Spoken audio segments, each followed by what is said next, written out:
तुम्ही शंकरपाळी बघू शकता. अगदी बिस्किटासारखी खुसखुशीत आपली ही शंकरपाळी झालेली आहे. बोटाने अलगद दाबल्यानंतर देखील बघा आरामात ही शंकरपाळी छान अशी मोडली जात आहे.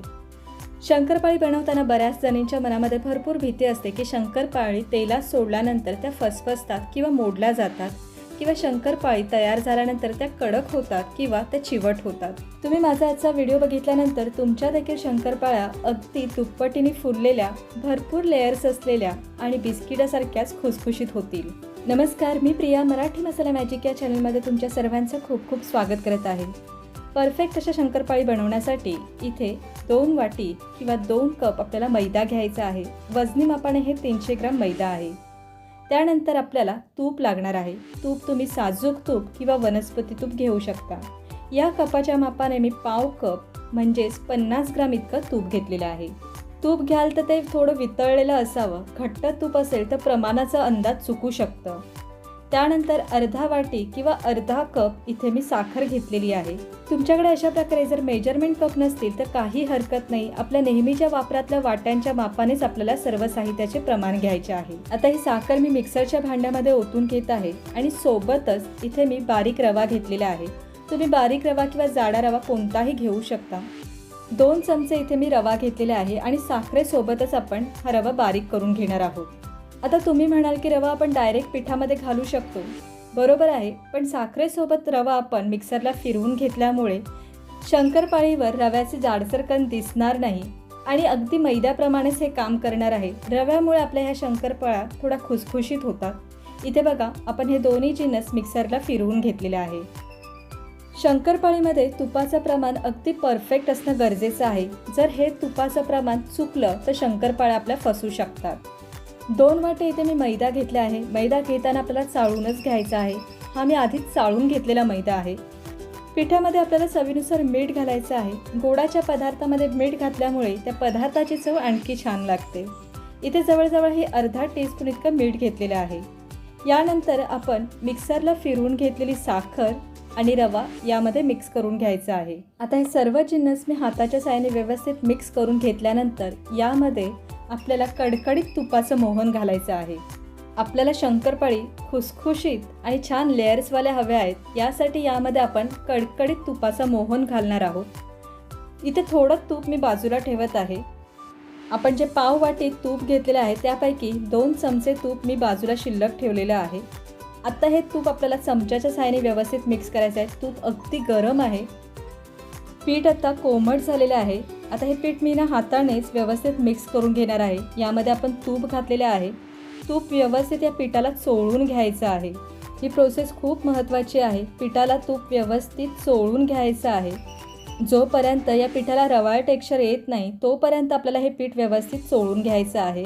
आणि आपल्याला बघायचं आहे की आपण घातलेले जे तुपाचे प्रमाण अगदी परफेक्ट आहे की नाही हे ओळखण्यासाठी आपल्याला काय करायचं आहे बघा, अशा प्रकारे मूठ बांधायची आहे. पिठाची मूठ बांधल्यानंतर लगेचच ती मोडत असेल याचा अर्थ यामध्ये आणखी तुपाची गरज आहे. आपण जे पाव कप तूप घेतलं होतं त्यापैकी 2 टेबलस्पून इतकं तूप मी बाजूला ठेवलं होतं. ते सर्व तूप मी यामध्ये ओतून घेणार आहे. म्हणजे पूर्णपणे पाव कप आपल्याला तूप इथे लागलेलं आहे.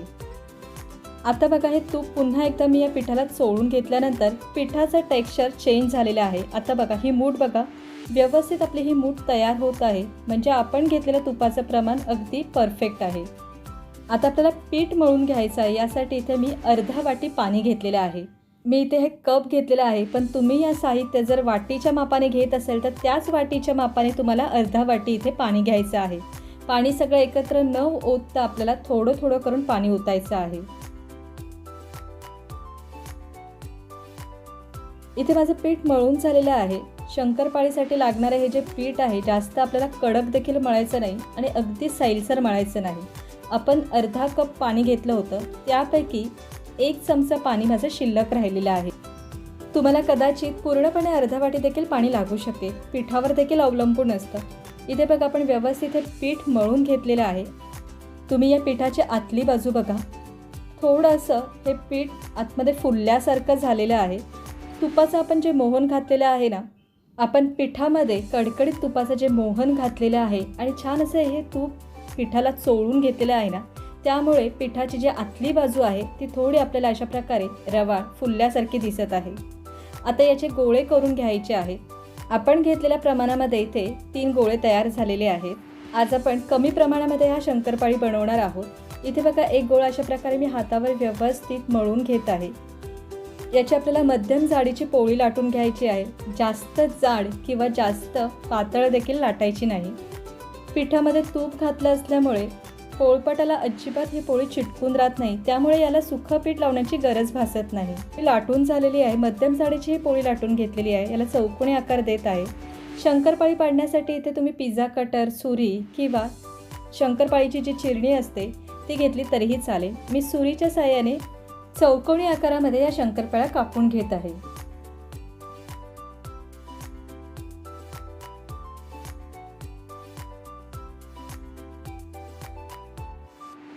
इथे आपल्या शंकरपाळ्यांना छान असा चौकोनी आकार दिलेला आहे. तुम्ही शंकरपाळीची जाडी बघू शकता. इतक्या जाडीची आपल्याला शंकरपाळी पाडून घ्यायची आहे, म्हणजे शंकरपाळी तळल्यानंतर त्याला छान पदर सुटतात आणि आपली शंकरपाळी खुसखुशीत देखील होते. आता ह्या पाडून झालेल्या शंकरपाळ्या एका ताटामध्ये काढून घेत आहे आणि अशाच पद्धतीने आपण बाकीच्या शंकरपाळ्या तयार करून घेणार आहोत.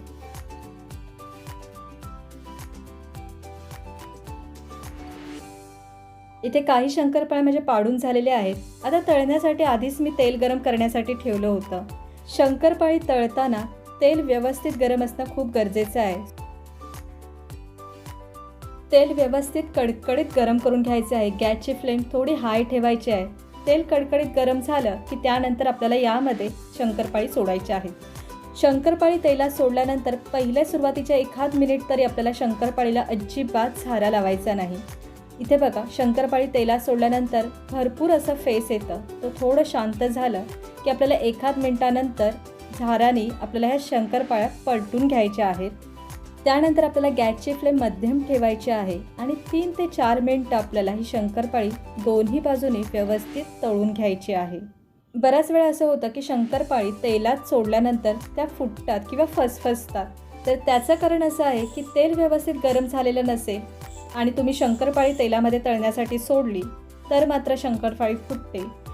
किंवा आपण पिठामध्ये जे तुपाचे मोहन घातलेले आहे त्याचं प्रमाण कमी किंवा जास्त झालं असेल तरी शंकरपाळी तेलामध्ये सोडल्यानंतर फुटतात किंवा फसफसतात. तर शंकरपाळी परफेक्ट होण्यासाठी ह्या 2 महत्त्वाच्या गोष्टी आहेत, त्या तुम्ही फॉलो करायच्या आहेत. एक तर तेलात शंकरपाळ्या तळण्यासाठी सोडण्याआधी तेल व्यवस्थित कडकडीत गरम करून घ्यायचं आहे. दुसरं म्हणजे तुपाचं जे मोहन घालाल ते मूठ बांधून बघा. व्यवस्थित मूठ तयार होत असेल याचा अर्थ आपण घेतलेलं जे तूप आहे ते या पिठामध्ये व्यवस्थित आहे.